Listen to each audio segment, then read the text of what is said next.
Welcome to Empire Building. I'm Wendy Papazan, and together with my 4 co-hosts, we bring you weekly unfiltered conversations about leadership, growing a big empire, and living on your own terms. I'm Kimber Lovett-Mankiti. We are investors and wealth builders with over $75 million in combined net worth. I'm Sarah Reynolds. We are visionaries who built more than 50 businesses with over $122 million in annual revenue. I'm Tiffany Fikes. We've led thousands of people and do it all while being pretty good moms. And I'm Seychelle Van Poole. We are your podcast to learn how to build big businesses and even bigger lives. Hey listeners, welcome to another exciting episode of the Empire Building Podcast. I'm your co-host, Wendy Papazan, and I'm here with the amazing Kimber Lovett-Mankiti. Hello, Kimber, my dear. How are you? Hey, Wendy. It's always good to do this with you. How are you? I'm good. I have news to share, actually, today. Ooh. I don't know if you know. Yeah, we got a new dog. Oh, I knew it was in the works. I didn't know the match had happened. Yeah. Taco's got a partner in crime. Yeah, Taco has a little sister. I love it. As of yet, no name. This dog has like a cute little spot on the top of the head.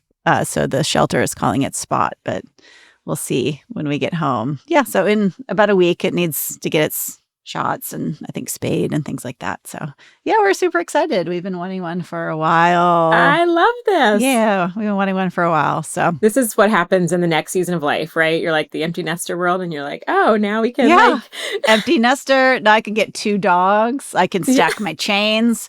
I mean, I have time for all kinds of things in the morning. It's fantastic. Yeah. I love it. Well, we're kind of talking today about the other side of that, right? When we think about one of the biggest moves you can make in leverage when you're like, wait a minute, I don't have time to add an extra dog to the family. And so one of the biggest moves you make in business and in your personal life, really in your personal life, would be the hiring of a personal assistant. So we're going to dive into it today. Yeah. I'm so excited because, this is something I feel so strongly about because when I got into business, my kids were little. They were 3 and 5. And so I've always had some kind of assistant who helped me in business and in my home life. And honestly, having an amazing personal/executive assistant can really change your world. And I know you're the same way.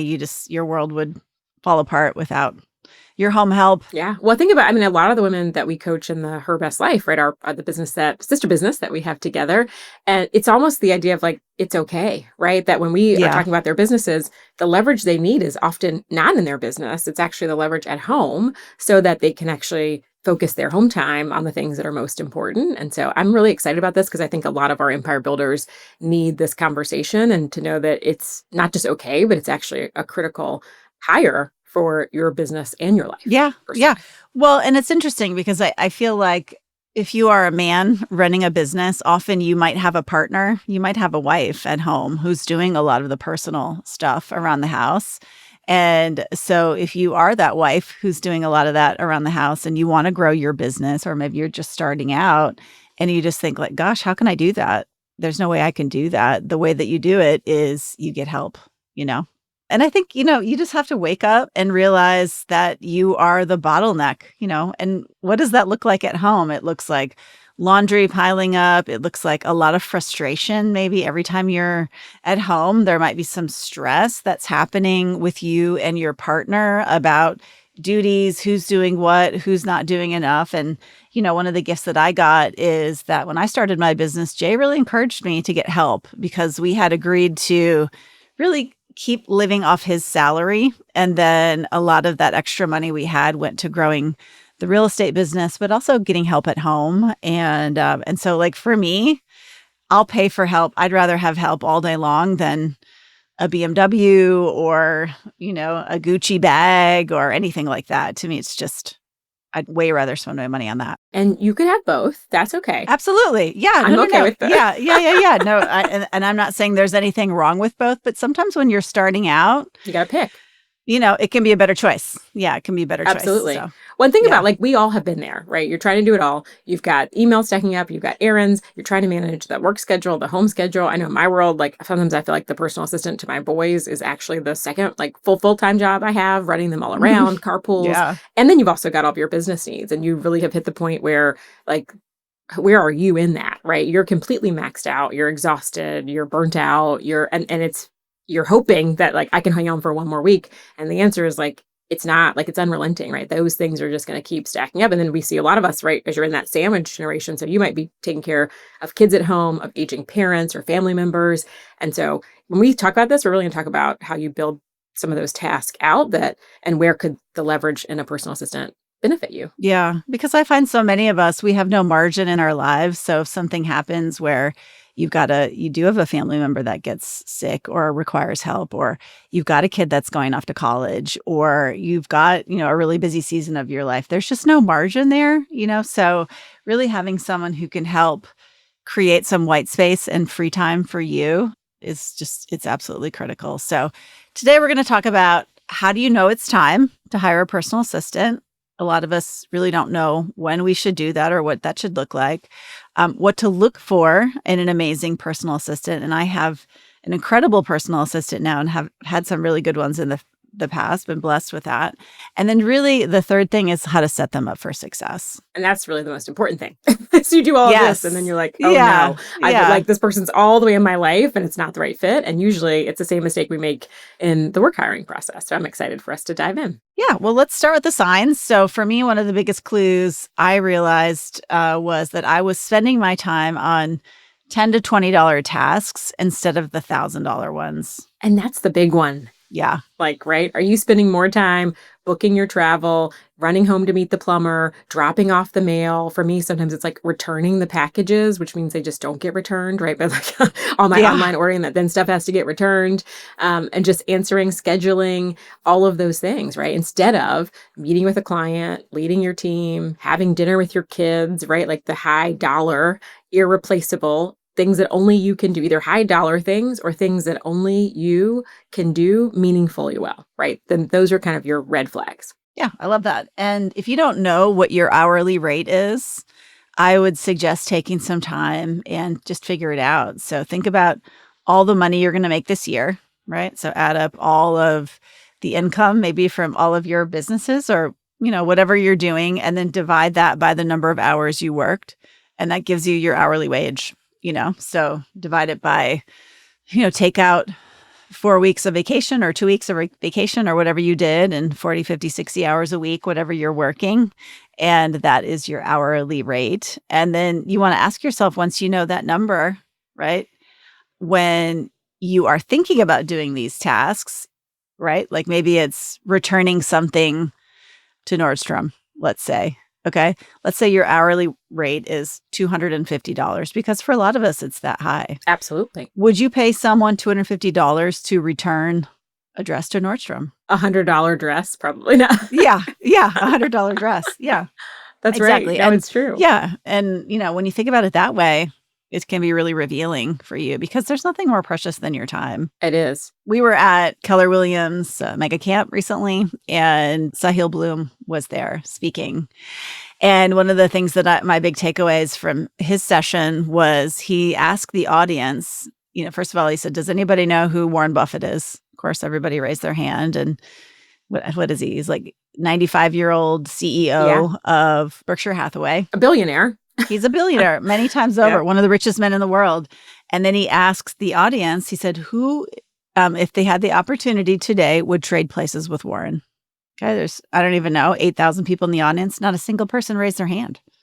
And why was that? Right? Because he's 95 years old. Time is more precious than money at the end of the day, right? So you need to be able to buy your time back. And that's absolutely what you do with the personal assistant. Yeah. I think the other thing is important to think about is both your hourly rate, but also your energy rate. Like what gives you energy? Like one of my hacks has been like put in the notes app, right? Like if whether professionally or personally, what are the things that you like, I don't want to do this. If I never had to do it again, my life would be amazing. I just don't like to do this.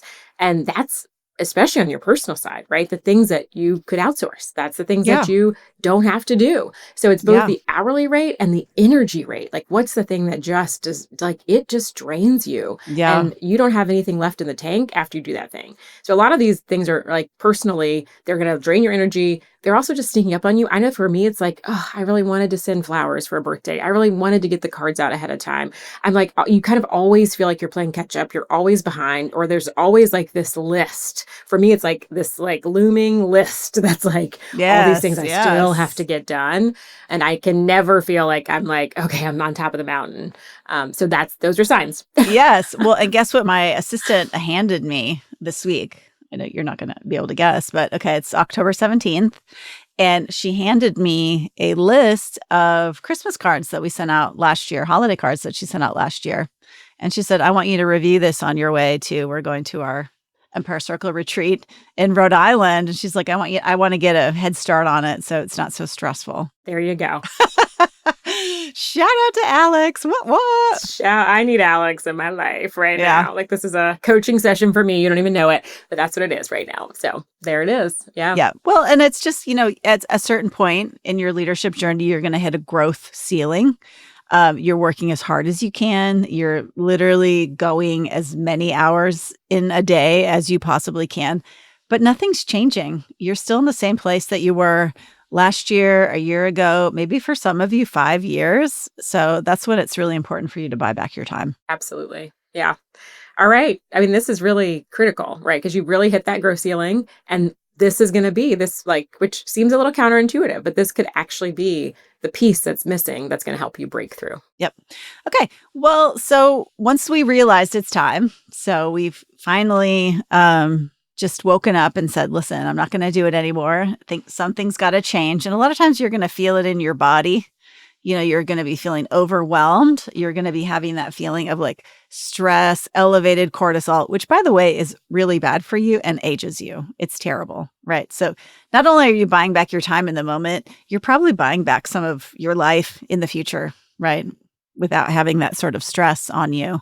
So you're feeling it in your body. So what do you look for in the right personal assistant? Like I know you've had some good ones in the past. Like, what do you look for, Kimber? Yeah. I mean, I think this number one thing is that it's someone who really thinks like an owner, right? They're not a box checker. They're not a how many hours do I need to work? That's not who they are, right? You don't want that. You want somebody who's really going to anticipate your needs, the family, the business, right? The piece that they're really helping support you in before you even think about them. And Wendy, your example with Alex is she's anticipated that two things, right? One, just seasonally, October, that's the next thing she'd be thinking about. And it was a place that created a lot of stress in a prior year, right? So sometimes that just takes time, but she knew that. And so she was actually solving for two things before they even showed up. And that's really somebody who is thinking differently and owns the role. Yeah. And so they're really, they're going to own it, but they're also going to see the bigger picture. They're going to want to know, what's the goal behind that? And I think sometimes as leaders, we need to do a better job of explaining to our people the why behind things. This is something that I've tried very hard to work on. Instead of just coming in and being like, da-da-da-da-da, get it done, you need to explain to them, hey, if this, then that. And oh, by the way, we're making a huge difference because, we're helping this family, get to where they want to go, and just taking one more second explaining the bigger picture. And so you want someone who also can see the details, but also understand the bigger picture as well. Yeah. And you're spot on that. I think we have to do that work first, because if you aren't clear on what are the things and why are those things important, then you don't give people enough of the pieces so that they can really support you in that bigger picture. And that's really important, because the second one is that they're committed to protecting your time. That is the currency, right? It is golden, and they're the gatekeeper for you. So they know what's important, what's urgent, and what's a distraction for you. And their goal, their win, is that they eliminated something that they didn't even have to bring to you, right? The gatekeeper, they literally are blocking and tackling. They solved the problem, and maybe you heard about it later. Maybe they're like, oh yeah, that happened, but we got it all worked out.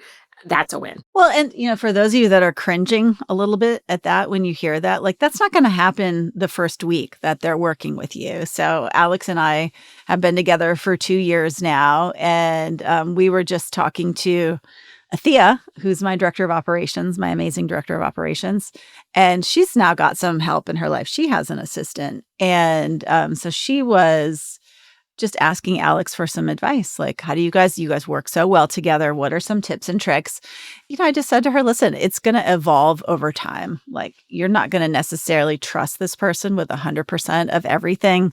They're not necessarily going to be the best gatekeeper the first week or the first month or even the first year, right? But it's as you guys grow and evolve and you share your likes and dislikes, they're eventually going to be able to, like you said, block and tackle your time, which I love. So I love that.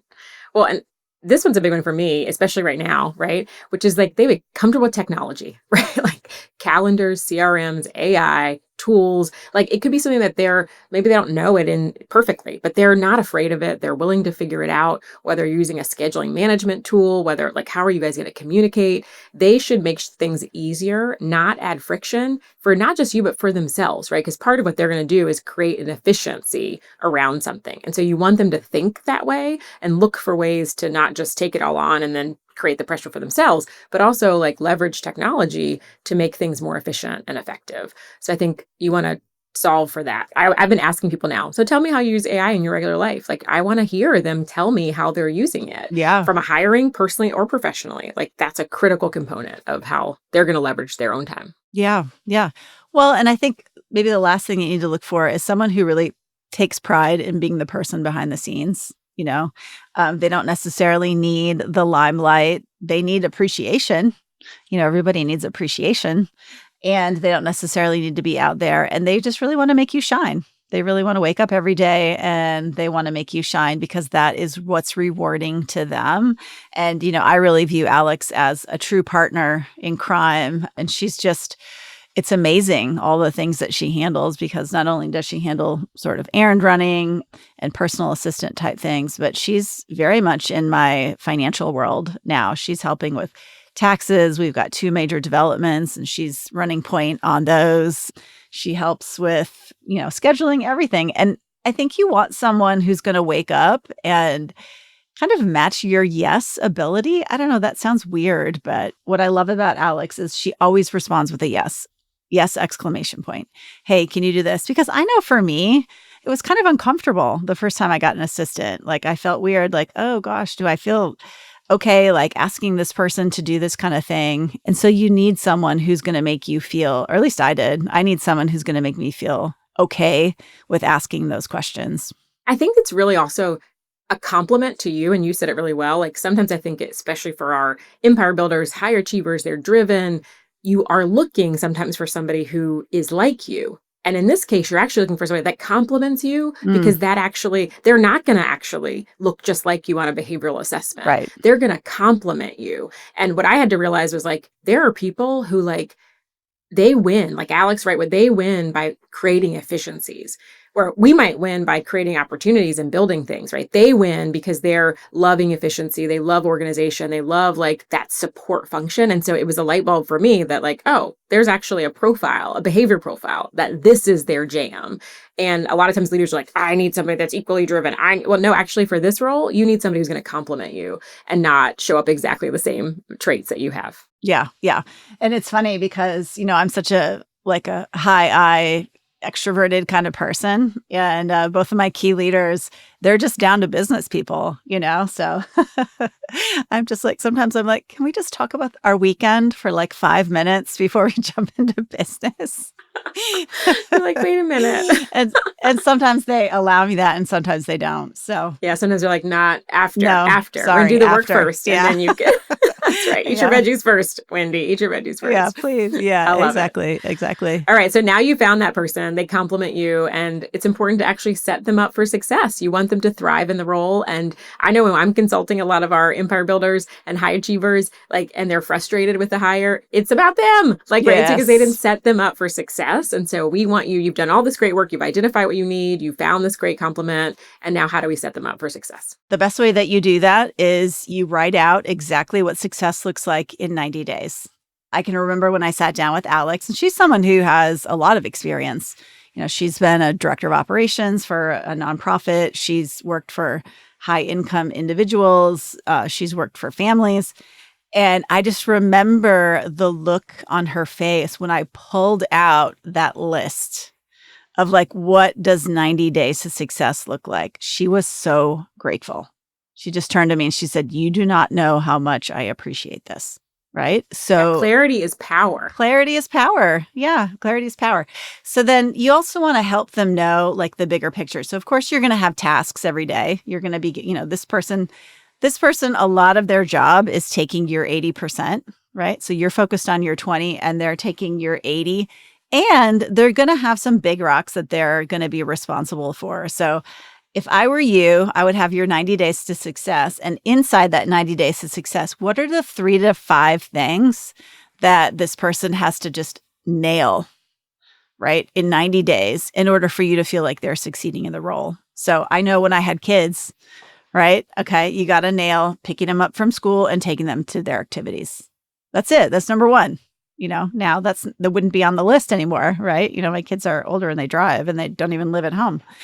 But it could be, you need to have, I don't know, laundry done. You need to have this done. You need to have that done.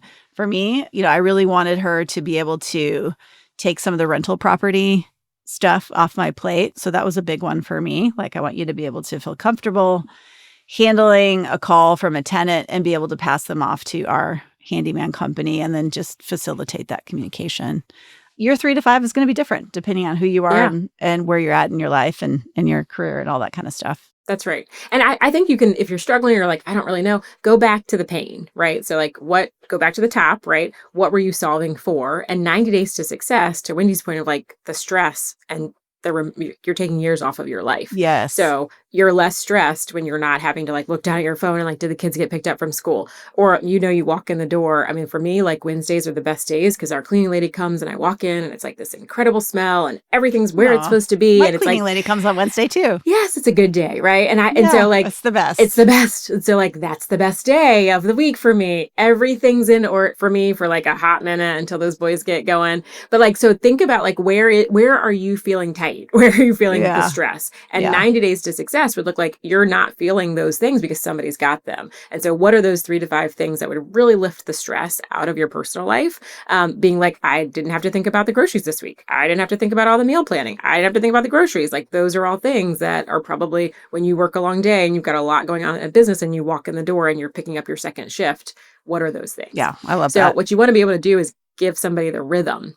And I think this is where I see a lot of leaders fall down, right? Because even if they did it all the way up to the 90-day point, then they disappear, right? They like throw the keys at the person and then they never see them. You need a daily check-in. Like this person is right beside you. They're creating the efficiencies. So like having a daily morning check-in, a weekly deeper dive. So like I know with my career, like we do 15 minutes, just to ask the 15 minutes. Like that's how we start the day every single day. And then a longer deep dive to really get into it. Remember, behaviorally, this person's not probably like, they're not going to be an exact match to you. So where you might be able to run fast and take an order, time is probably an important component of how they feel cared for and succeeding in the role. And I think this idea of like, what is your shared operating system, a dashboard, a task list that they can see, you can dump, my 411 is that tool. So like Tassie starts the week and she's like, I reviewed your 411. I see what your priorities are. Like, here's how I think I can help you. And that mirrors personal and professional all in one place. Consistency builds trust, right? So in those meetings, you're also telling them, hey, if you have any questions, like I know I threw a lot at you. Like if you have any questions, feel free to ask me. You're giving them, because I think sometimes we just appear so busy, right? They don't want to bother us. And so many personal assistants, they have that like people pleasing aspect to them. And so just giving them permission to ask questions. Hey, if you ever need more time from me, please let me know. Like book an hour on my calendar. I'm happy to just jump in if we've got a lot of stuff going on, or maybe you've been out for a week, right? And they just need your time. And the only way that person is going to get their job done is that communication with you. So it's just super, super critical that you give them that time. Yep. And I've started with all my operations people for the first couple weeks. We do 3 and 3 at the end of every day. 3 things you learned, 3 things like you didn't know that when you started, and 3 questions, because the questions are really going to help me understand how they're processing when we're moving in different directions. So then I can see at the end of every day how they're like, one, it invites like, right, this, it's okay to ask questions. And I want to see like how they're interacting with the information that they're getting on a regular basis. So I do that across any of my ops roles, personally or professionally. Yeah, that's so good. Well, and then, Alex has built a operations manual for me and our family, which has been really powerful. So we have like all the key players, which is all of our family members, like who's my sister, who's Jay's sister, who's our niece, who's our nephew, When are their birthdays? What do they like? What do they not like? And then one of the best things that she did at the very beginning is she just created a little questionnaire for all of those people. And she just sent it out. Hey, I'm new. I just wanted to get to know you a little bit better. What are some things that you like? What's your favorite, I don't know, color? I can't remember what was on it, but what's their birthday? And then she plugs all that in. And then that goes alongside of all the practical stuff, which is these are our rental properties. She's built a database of how we like our travel. Like, do you want an aisle seat? Do you want a window? Do you fly first class? Do you fly comfort? Like, do you want to ride back and coach? Like, whatever your preferences are, help them understand that. So you're not just like, oh, you're not doing it right. Well, I love that too, because it creates you're not starting over when life happens, right? Like people are going to get married, they're going to move, like life's going to happen. And so right, you're probably not going to have the same person in the role forever. And so if that first person is doing, I love that, Wendy, because now you've already got a starting point for the next person, and you're kind of building the system as opposed to building it around the person, which is really powerful. Yeah. And then you really want to delegate to outcomes, not just give instructions. So for instance, instead of saying book my flight, you're saying get me to the conference with the least stress possible. Well, it's almost like we're learning for our prompts. Right? Yeah. Like the same way you're prompting AI, it's like, well, no, AI is not bad. You're giving it bad prompts. Right. And it's the same thing here, right? Are you asking the right question? Yeah. Yeah. Right. I love that. It just empowers them to make smart choices that help you. Yeah. I love that. And so I think shifting our mindset, right, from control to collaboration, like this person, and you said it right from the beginning about Alex, like it is a partnership. And so the more transparent and upfront and reflective, I found that sometimes realizing clear is kind. And a lot of times I'm like my Southern self, I want everybody to feel happy and I want it to be okay, that I avoid the conflict. And I've realized, maybe with age or all these children, I'm like, okay, this isn't going to work. I have to do it lovingly. Right. But if something's not right, that I have to, I still say please and thank you to my robot, to my AI. Right. So, but you've got to be able to say hey, we missed this here. I do a postmortem. When they take over the world, they will know. That's right. They will know that you're nice to it. I tell myself. Yeah. Yeah. So I think that's an important thing, is get the cadence and give the feedback in a loving and supportive way. Yeah. And then don't forget recognition. So a wonderful assistant often works quietly behind the curtain, but they have a huge impact and they deserve to be celebrated in whatever way feels comfortable to them, whether it's a personal note, maybe it's a thoughtful gift, maybe it's a shout out, on a team meeting or something like that. But everybody loves to be celebrated and recognized for their hard work. And I actually think it's a question. Put that in your onboarding process, because a lot of us, we give recognition the way we like to give recognition. And likely your personal assistant is not going to want recognition, perhaps the same way you do. You might want it publicly. You want a social media post. I'm going to tell you how amazing Wendy is. And what they might want is time. They might want you to be like, hey, I blocked an hour. We're going to go to lunch together. We're going to go get manicures together. Yeah. And so understanding for them, how do you like to be celebrated? How do you like to be recognized? Because then you can actually give them, it's like our love languages, right? You're giving it to them in a way that they want to receive it. So. Yeah. Yeah. So important to know their love languages. Absolutely. All right. So if you're wondering, right, whether it's time to ask yourself, right, what percentage of my week is spent on tasks that only I can do, right? Or the people in your life would want you to be doing those tasks. And what could I do? What would my world look like if I had an extra 10 hours a week, right? What would your life, where would you spend that time? What's one thing that you could delegate that would make tomorrow easier, would release the stress, would make you wake up and not feel like I'm overwhelmed before the day has even started? And so if you're wondering those things, then you're in the right spot. Yeah, it might be time. If any of those questions give you pause, it might be time for some extra help. And really, I think as we wrap up, right, hiring a personal assistant, which I think is especially for our female entrepreneurs, it's not a luxury.